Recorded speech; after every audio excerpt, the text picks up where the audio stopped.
como es habitual aquí en Mega Noticias. Vámonos a debate. Le doy la bienvenida a Salvador Sacal, expresidente de la Asociación Mexicana de Profesionales Inmobiliarios aquí en la Ciudad de México.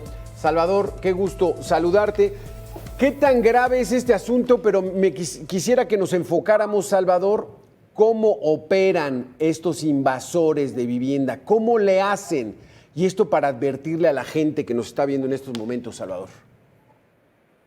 Primero, buenas tardes, don Alberto, un gusto y un placer estar con usted. Saludo también a tu auditorio, que sé que es muy amplio. A ver, ¿cómo operan? Son una mafia.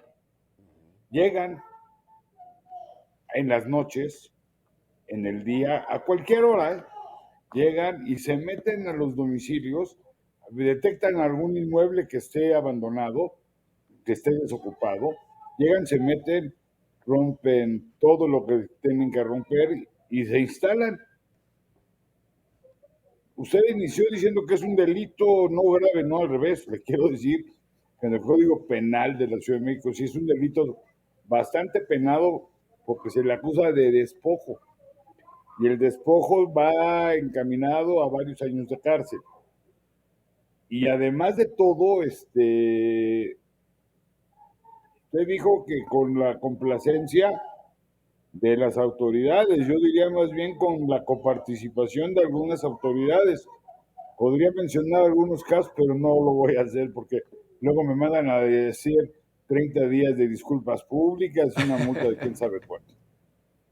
La verdad, ahí sí lo voy a evitar, con respeto a su público. Sí, claro. Pero sí, son organizaciones muy bien establecidas que lo que hacen es ingresar a inmuebles que estén vacíos, que parezca que están abandonados y faltándole la ética y la legalidad, se meten y para sacarlos es un triunfo. Sí.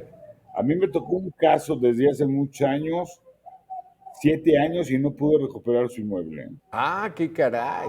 Salvador, déjame que le demos la bienvenida a Julio Jiménez Martínez, vicepresidente del Colegio Nacional de Abogados, Foro México. Julio, ¿qué tal? ¿Cómo estás? Pues bueno, el modus operandi es identificar estas casas, llegar, invadirlas, ya estás adentro y ahora sácalos. Pero, ¿por qué hay tanta tardanza en esta situación cuando pues no comprueban que son los propietarios y el propietario dice, pues aquí estoy yo? ¿Qué es lo que pasa, Julio? Alberto, muy buenas tardes. Buenas tardes a tu importante auditorio. Saludos a nuestro compañero del panel. Como acertadamente refieres, es un tema que se ha venido agravando en los últimos años. El tema del despojo es una triste realidad para muchos mexicanos, para familias que hoy sufren, que padecen, que son víctimas de grupos de la delincuencia, que están siendo vinculados, que están siendo apoyados, que tienen compromisos inconfesables con malos servidores públicos, que tienen la protección de algún liderazgo gubernamental o que tienen el acuerdo económico patrimonial con alguna institución gubernamental. Esto es muy alarmante porque ante esta indiferencia institucional y ante esta poca voluntad política para resolver, prevenir, combatir y erradicar este flagelo social, pues vemos cómo la sociedad hoy está en total estado de indefensión, las fiscalías no están atendiendo de manera oportuna. Vemos cómo el delito de despojo se da incluso afectando a personas que pertenecen a grupos vulnerables, adultos mayores, a personas que por su razón de condición sufren algún tipo de discapacidad, por su edad, incluso por su origen étnico. Muchos de ellos son grupos vulnerables y son víctimas de estos grupos de la delincuencia que a veces llegan de manera violenta, llegan encapuchados y te desalojan en media hora. Incluso muchos de ellos falsifican documentos, clonan incluso hasta patrullas y tienen aparentemente la presencia y el apoyo de supuestos actuarios que llegan con órdenes judiciales falsificadas y que con ello legitiman su acción de desalojo y con ello justifican la posesión ilegal del inmueble que hoy por hoy es pues botín de guerra, que es un negocio muy rentable para muchos liderazgos políticos y para malos servidores públicos que hoy están vinculados con esos grupos de la delincuencia y que desafortunadamente, reitero, Alberto, hoy La sociedad civil está en total estado de indefensión ante este grave flagelo social. Porque Salvador Sacal, el asunto está, ya que se meten, ¿no? Empiezan a cambiar los nombres para el pago del agua, del predial, el gas, y entonces ellos dicen, no, pues yo ya tengo tiempo pagando los servicios, pero ¿cómo le hacen o cómo opera esta situación, Salvador? Mira, como lo dijiste acertadamente, y primero saludo a Julio, mucho gusto en conocerte. Gracias. ¿Cómo le hacen? Es muy fácil. El impuesto predial, tú llegas con una boleta o como sea, lo buscas en Google o donde te dé la gana, y vas a encontrar el número catastral de ese inmueble. O vas a encontrarte una boleta que esté ahí tirada. Llegan, sacan la línea de captura, van y pagan. Y tienen 5 años en buena fe. O 10 años de mala fe, también es inconcebible. Se esperan los 10 años porque es mala fe, porque es un robar, porque al final se lo están robando, y ya con eso creen que tienen el derecho de escriturarlo a su nombre. Hemos detectado en la asociación que se ha dado mucho que problemas de herencias, de intestados, y resulta que como está el inmueble también abandonado, ¡pum!, se meten. Y como ahí está la documentación, porque en la Ciudad de México te mandan la boleta predial para su pago directamente al inmueble, llegas, recoges el documento, vas y pagas, que por cierto, hay que decirlo, la Ciudad de México es una de las que mejor cobran el impuesto predial, pero es otro tema. Sí. Y como están adentro, y aquí don Julio, que es experto abogado, me va a poder ayudar en este tema, la prescripción por mala fe o por buena fe, con eso se amparan los señores, y como no hay quien les reclame, en este caso de que esté en un intestado, o que esté, como ves, cuando está abandonado el inmueble también, entonces de repente llegas a tu casa, o llega, se terminó el juicio de intestamentario y se llegan a la casa, se quieren meter, ¿cuál? Cambiaron cerraduras, cambiaron chapas, cambiaron todo, y a ver cómo te metes. Sí, Jesús. No, pues fuerte. Está, digamos que pues está fácil para estas bandas del crimen organizado. Julio, ya dices tú, estamos en indefensión. ¿Qué fue lo que le pasó a doña Carlota, esta mujer de la tercera edad que llegó con sus hijos y dijo, se salen porque se salen, y mataron a 2? O sea, ¿qué grado de desesperación, Julio, de que no le hacían caso? Fueron en la mañana con policías ahí en Chalco, en el Estado de México, les dijeron, estos son invasores, no les hicieron caso, y a las 2 horas llegaron y se salen porque se salen. A eso estamos llegando, Julio. Alberto, estoy totalmente de acuerdo contigo, comparto el posicionamiento de don Salvador. Es cierto, desafortunadamente estos grupos de la delincuencia conocen perfectamente el esquema legal para buscar la figura de la prescripción adquisitiva, pues de buena o de mala fe. En este caso ellos entran bajo condiciones de mala fe, entran de manera furtiva, entran incluso rompiendo cerraduras y falsificando, apoderándose de manera ilegal de documentos que acreditan aparentemente tener la posesión, y digo, acreditan aparentemente tener la posesión pagando el impuesto predial, el agua, la luz, presentando testigos colindantes, que son elementos mínimos para buscar la prescripción positiva de 3 a 5 años de buena fe, de 5 a 10 años de mala fe, hablando de los paracaidistas y grupos como estos delincuenciales que se meten de manera violenta. Aquí hay que reconocer que la autoridad pues también tiene un marco legal muy lamentable.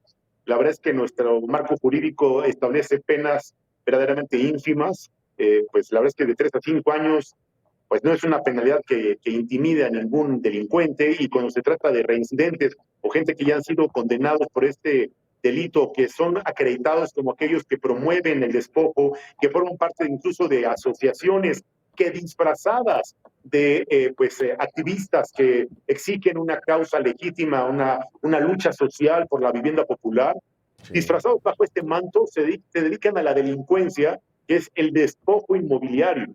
Y que bueno, obviamente, bajo este manto protector, y si a esto le sumamos la colusión o la coparticipación de malos funcionarios que desde instituciones y dependencias les ayudan a la falsificación de documentos, pues es un caldo de cultivo, porque por una parte no tienes un buen andamiaje jurídico que sancione, que intimide a la delincuencia, tampoco tienes el compromiso institucional y tampoco el apoyo para que sean atendidos con perspectiva de género este lamentable escenario que es creciente todos los días. Pero ya no entendimos, porque Salvador, nos dijiste que la penalidad era muy fuerte, al menos aquí en la Ciudad de México, pero dice Julio que pues no, de 3 a 5 años, pues sí se arriesgan.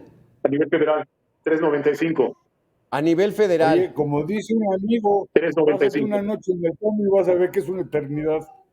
Entonces, 3 a 5 años es una buena penalidad. Sí, perdón, ¿no? Sí. Entonces, hay que recordar, adelante, Salvador. Que estos grupos, esta mafia, porque es una mafia, hay que recordar, hace muchos años en la colonia Guerrero, llegaron a desocuparlos, llegaron con la fuerza pública y los amenazaron tirándoles un tanque de gas y que si no se iban, lo iban a explotar. Sí. Para que vean nada más la magnitud del problema. Sí. Entonces, el problema no son las penalidades, sino la colusión. Hay que recordar que hace algunos años varios líderes de esas mafias llegaron a ser alcaldes, bueno, hoy alcaldes, en ese entonces eran delegados, llegaron a ser diputados de la Ciudad de México, y conozco un caso de un líder de estos grupos antagonistas que llegó a ser diputado de la Asamblea Legislativa en ese entonces. Entonces, digo, hay que ser un poquito no ciego para poder ver las cosas. Aunque lo nieguen. Oye, Julio Jiménez, la otra es, ellos identifican un predio, se meten. La otra son las rentas. Uno de buena fe le está rentando, así nos llegó un caso aquí en Mega Noticias, le renta el departamento, paga creo que un mes, al siguiente mes le dice ya no te voy a pagar y sácame como puedas. Le costó casi 80,000 pesos el que un abogado negociara con esta gente, ya toma los 80,000, ya vete, y solo así se salieron, Julio. Entonces, estamos indefensos los ciudadanos. Alberto, creo que vale la pena hacer una aclaración. Esta condición o esta relación contractual de arrendamiento cambia por completo la dinámica de esta situación. Efectivamente, mucha gente entra con engaños, aparentemente simulando un contrato de arrendamiento, y después, evidentemente, buscan bajo cualquier mecanismo, incluso con las reformas que ha impulsado el Congreso de la Ciudad de México, con las nuevas leyes para evitar el desalojo en casos de emergencia, y bueno, con el cambio que se dio ahora de la figura de la propiedad privada a la propiedad social, buscan a costa de lo que sea, pues tomar por asalto la posesión del inmueble. Aquí en este caso tendrían que haber demandado la demanda tendría que haber sido en relación al incumplimiento del contrato de arrendamiento, no así la vía penal por el delito de despojo, y con ello por la vía civil buscar el juicio reivindicatorio, si es que fuera el caso en este asunto. Pero aquí lo correcto hubiese sido una demanda por incumplimiento de contrato de arrendamiento, falta de pago de rentas. Sí. Yo no conozco el asunto en particular, yo no hubiera negociado, yo me hubiera ido a la instancia jurisdiccional, hubiera hecho valer las garantías, porque la gente tiene que rentar con garantías, con fiador, con un aval. Lo que pasa también la gente, por ahorrarse la asesoría de una, rentan sin garantías, no registran su contrato, no quieren pagar impuestos, y hoy recordemos que la reforma obliga como documento base de la acción de una demanda de incumplimiento de contrato, que tu contrato lo tengas debidamente registrado y que pagues el impuesto correspondiente por lo que hace el ingreso que obtienes de estas rentas. Lo que pasa es que mucha gente no se asesora de buenos abogados, no quiere pagar la consulta y rentan con un formatito de papelería, y con eso es más que suficiente. Pero ¿sabes qué más fue? ¿Sabes qué más fue, Julio y Salvador? El miedo. Porque le dijeron, ya no te voy a pagar, hazle como quieras. Empezaron a colgar colchas, a pintar de negro el lugar. dijeron, no, pues ¿con quién me estoy metiendo, Salvador? Y sobre todo con estos antecedentes que nos das que llegan hasta ser diputados federales, Salvador. O locales. A ver, yo voy a dar una recomendación muy acorde con don Julio. Primera, yo que me dedico a la administración de inmuebles y quiero ser un profesional, yo doy esas recomendaciones a tu público. Cuando vayan a rentar un inmueble, se requieren 3 cosas importantes. Primero, un buen contrato de arrendamiento que no son de machote de papelería. Tienen que ser asesorados por un muy buen abogado especialista en inmobiliario. 2, investigar al posible inquilino y a su fiador. Esa es importantísima. En la Asociación Mexicana de Profesionales Inmobiliarios, en el Instituto de Administradores de Inmuebles, tenemos expertos en esa área de investigación de los inquilinos. Pero por favor, no basta nada más, no se investiga su cuenta bancaria, no. Pero lo que sí se investiga es que no tenga demandas ante el buró el buró jurídico. ¿Perdón? Que no estén registrados en el buró de deudores. El buró de deudores, sí. Que no tenga, buró de crédito. Que no tenga también problemas en el buró de crédito. De repente te llevas unas sorpresitas cuando te dan su estado, su autorización para investigarlos, y deben más que 2 veces lo que ganan. Sí. Y la tercera, que es muy importante, siempre cuando se hace ese análisis, esa investigación, cuando voy a checar, es uno de los parámetros más importantes. Si mi renta equivale más del 30% de lo que dice ganar el señor, ya, olvídenlo. Sí, no le vayan a rentar el señor. No es tan fácil, entonces hay que cuidarse de las rentas y de los invasores. Nos quedan un minutito, Julio Jiménez. ¿Qué decirle a la gente entonces? A ver, moraleja, la gente ahorita en temporada vacacional va a dejar cerrada su casa. Recomiendo que le encarguen a algún familiar, algún amigo que le dé vueltas a su propiedad, que no la dejen sola, abandonada. Y si tienen propiedades solas y abandonadas, pues vean la manera de protegerlas, ocupándolas con familiares, con amigos, rentándolas. Y si es que las van a rentar, como dice acertadamente don Salvador Sacal, sí, bajo un esquema contractual que esté debidamente supervisado por abogados especialistas. Y si es que son víctimas del despojo, presentar la denuncia ante el Ministerio Público lo antes posible y asesorarse de abogados que los apoyen y los acompañen en todo el proceso. Exacto. De esta terrible experiencia que es el despojo inmobiliario. Qué tristeza que en este país estemos teniendo, híjole, la mayor de las precauciones porque el Estado de Derecho se siente endeble. Julio Jiménez, Salvador Sacal, pues ni modo. Como decía doña Cristina, aquí nos tocó vivir y hay que extremar las precauciones. Gracias a los dos por haber estado con nosotros aquí en Mega Noticias. Este tema de despojos inmobiliarios, tenga usted mucho cuidado. Soy su servidor Alberto García Castillo. Muchísimas gracias por haber estado con nosotros. Continúe en la programación de Mega Noticias.